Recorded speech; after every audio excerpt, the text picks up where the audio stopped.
Jujutsu Kaisen voltou com a sua segunda temporada e ela já começou incrível. Então, já sabe, né? Se é novo por aqui, não se esqueça de se inscrever, ativar o sininho para receber todas as notificações. Eu sou o Alisson, deixa o like no começo do vídeo para estar nos ajudando. E bora falar sobre essa segunda temporada de Jujutsu que tá sensacional, já começou com o pé direito. O anime começa com o Geto caminhando e ele acaba encontrando um espírito amaldiçoado, que ele absorve ele utilizando seus poderes. Depois disso é mostrado uma cena como se fosse a lembrança de alguém, falando de sua família, de como eles tinham uma boa condição. Mas tudo isso mudou devido a uma crise, que eles acabaram perdendo tudo, e a casa onde eles moravam ficou abandonada, se tornando assim mal assombrada ao olhar da população local dali, que acreditava nisso. E com o crescimento da internet, os rumores sobre aquela casa só foi se espalhando mais rápido ainda. E quem estava vendo isso era a Mei Mei e a Utahime, que elas duas aqui vão ter que investigar aquela casa que é dita por ser mal assombrada. Chegando lá, a Mei Mei logo percebe que não há sinal de maldição do lado de fora e que a causa do feitiço deve estar dentro do prédio. Ao tentar entrar, elas percebem que a porta está emperrada, mas elas dão um jeitinho e entram lá. A Mei Mei vai até uma coisa de luz e liga a luz da casa, ainda percebe que ainda tem luz lá. Então elas decidem se separar, com a Utahime indo para o segundo andar e ela continuaria no primeiro investigando tudo lá. Já no segundo andar, a Utahime ela vai investigando um quarto após o outro, todo o tempo morrendo de medo. Ela vai olhando um por um, morrendo de medo na hora de abrir as portas, e assim ela vai investigando todo aquele andar. Até que, no último quarto, ela percebe uma coisa suspeita e ela se aproxima para ver, porque estava debaixo da cama. E quando ela se abaixa, ela vê que era apenas ratos. E nisso ela sai dentro do quarto correndo. E essa cena foi muito boa, porque eles dão todo um mar de suspense, um jogo de câmera muito bem feito, para no final ser apenas rato assustando ela. E para piorar ainda mais, quando ela já estava morrendo de medo, a Mei Mei vai e pega no ombro dela sem falar nada. E com isso ela solta um grito gigantesco, morrendo de medo, se tremendo toda. A Utahime ela pergunta se a Mei terminou de investigar o primeiro andar, já que ela estava ali no segundo. Com total surpresa, a Mei diz que aquele era o primeiro andar e que ela tinha apenas andado pelo corredor e chegou até ali. E elas ficam confusas com aquilo. Mas a Mei Mei não é uma feiticeira de grau 1 à toa. E logo ela já descobre que elas estão na barriga da fera, em um corredor infinito que fica se repetindo e se repetindo. E assim elas vão andando pelaquele local todo esse tempo, por muito tempo. Elas caminham muito ali. E enquanto elas estão andando, a Utahime aproveita e pergunta se aquilo era um domínio inato. Mas a Mei diz que era apenas uma barreira, criada pelo estado mental daquele espírito que habita a casa. E as vítimas provavelmente ficaram presas ali até se cansarem e serem mortas pela essa maldição. Mas ela acha que aquele espírito é muito fraco, considerando tudo que aconteceu ali. Então ela faz uma pergunta para a Utahime: como ela quebraria essa barreira? A Utahime ela começa a explicar que aquele local ele deve ter um formato de uma rosquinha, e por isso que fica se repetindo toda hora. E à medida que elas foram caminhando, a Utahime foi contando os seus passos, e assim ela percebeu que o espaço entre as marcas são aleatório, feito de forma não padronizada. Então ela acredita que aqueles espaços estão costurados um no outro, e ela formula o seu plano, que é: se elas duas saíssem correndo em uma direção, aquele espaço não ia aguentar e iria se quebrar. A Mei Mei diz que é um bom plano, mas a nota era apenas 90, porque a melhor forma seria cada uma ir para um lado.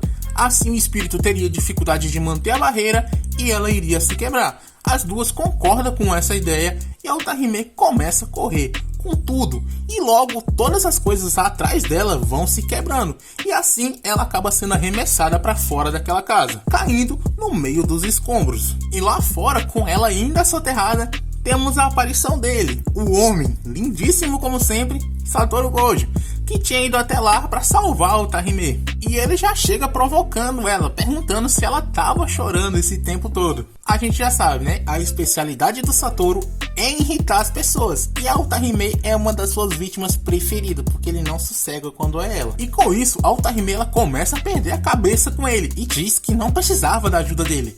Mas, bem nessa hora, surge um espírito amaldiçoado atrás dela. E logo em seguida, um maior ainda. e também alguém falando para não engolir, que iria absorvê-lo e colocá-lo em sua coleção. E aquele era o Suguru Geto, que estava ali junto com o Satoru. E também a Chozo estava junto com os dois. Ela fica ali de boa e a Otarime, quando vê ela, sai correndo pro rumo dela, abraçando ela, chorando, pedindo para ela não ficar do jeito daqueles dois. E essa caminhadinha do Geto, enquanto ele tá subindo essa escada, ficou muito sensacional. Eu achei muito engraçado essa cenazinha, só dele subindo essa escada, já me ganhou ali mesmo.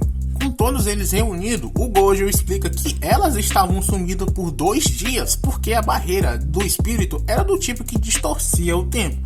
A Mei, é claro, ela pensa que, como ela trabalhou por 2 dias, ela vai ter que receber mais, porque ela só pensa em dinheiro. Mas, antes disso, ela pergunta pros 3 se eles tinham levantado uma barreira. E eles tinham se esquecido disso, eles esqueceram completamente dessa situação. Mas, antes disso, ela pergunta pros 3 se eles tinham levantado uma cortina. E eles tinham se esquecido disso, de uma parte tão importante como essa, eles tinham cagado pra isso. E toda aquela confusão ali acaba indo parar no jornal. E eles acabam levando uma bronca do Yaga, já que ele ainda não era diretor, mas era meio que o chefe deles ali. Como a culpa foi do Gojo, ele é quem acaba apanhando. Depois disso, os 3 se juntam para trocar uma ideia. E o Gojo pergunta por que levantar uma cortina mesmo, já que as pessoas normais não conseguem enxergar os espíritos. E o Geto explica que as barreiras servem para prevenir o surto de espírito. E o Gojo acaba falando que proteger os fracos é cansativo. O Geto diz que é assim que a sociedade funciona: proteger os fracos e subjugar os fortes. E ele fala que os feiticeiros existem para proteger os não feiticeiros. E assim a gente percebe como a moral do Geto era diferente nessa época. É totalmente diferente daquele cara que apareceu no filme ali lutando contra o Yuta. A gente vê que ele queria proteger as pessoas, não aquele maníaco que queria acabar com todos os não feiticeiros. Então a gente começa a se pensar, o que aconteceu para ele mudar tanto assim? Os dois, eles começam a se provocar ali mesmo, até como se fosse rolar uma briga entre eles. Mas antes que isso aconteça, o Yaga aparece e diz que eles têm uma missão. Ele explica que foi o próprio Tengen que pediu por eles. E ele explica também que a missão dos dois tem 2 objetivos: a hospedeira de plasma estelar, que é alguém compatível com o Tengen, eles terão que escoltá-la e depois eliminar ela. O Gojo, ele não entende por que eles têm que fazer isso, mas o Geto já sabe o que se trata, que é sobre a técnica do Tengen. Então o Yaga começa a explicar. Ele diz que o Tengen possui uma técnica amaldiçoada da imortalidade, mas não da juventude. E isso não seria um problema, a não ser que, quando o corpo chega em uma certa idade, a técnica amaldiçoada dele começa a reescrevê-lo e ele começa a evoluir, deixando de ser um humano e se tornando algo além disso. O Gojo, ele pensa que isso não seria problema algum, por sinal deveria ser até melhor se isso acontecesse. Mas o Geto, ele explica que se isso acontecesse, o Tengen, ele deixaria de ter vontade própria, e as barreiras por todo o Japão que são feitas ou fortalecidas por ele deixarão de existir, e sem elas o mal daria de bem, ficaria espalhado o terror por todo o Japão. Assim, eles não conseguiriam manter a segurança, ou até mesmo ajeitar as coisas depois de uma simples missão. Por isso, de 500 em 500 anos, ele tem que se assimilar com um hospedeiro de plasma estelar, que é alguém compatível com ele, assim renovando o seu corpo e suas técnicas. E isso explica basicamente tudo sobre o Tengen. O Yaga volta a explicar que a localização da garota foi vazada e que tem 2 grupos que querem acabar com ela. Então o Satoru e o Geto terão que proteger ela durante esses 2 dias e garantir que ela chegue até o Tengen. E se eles falharem nessa missão, toda a sociedade sofrerá consequências por isso. E só que a gente percebe que não vai ser nada fácil essa missão. Eles têm uma bronca total nas costas que só depende dele. Até mesmo o futuro vai depender dessa missão. Os dois vão junto à missão e eles andando é totalmente impagável. Antes já tinha sido engraçado e agora com eles dois todo molengão, com o próprio Geto todo curvado parecendo uma vovozinha, pô, foi muito bom. Eles andando é sensacional. Os dois acabam se separando e o Geto é quem vai bater na porta da garota. E quando ele faz isso, acontece uma explosão, mas ele percebe bem a tempo e se protege. Mas ele acaba vendo a garota sendo jogada lá de cima do prédio. Isso, sem nem pensar nem nada, ele pula atrás dela e salva ela. Enquanto tudo isso acontece, o Satoru, ele tá do lado de fora observando tudo, mas ele também é atacado nessa hora, mas nada consegue tocar nele por causa do seu poder. A gente já conhece, né? Aquela barreira zona quebradíssima, absurda. E o cara que atacou o Gojo, ele conhece ele, porque ele é muito famoso ali toda na área de Jujutsu, então ele já tá ligado quem ele é. E pergunta se ele é tão forte assim como dizem e que vai testar ele.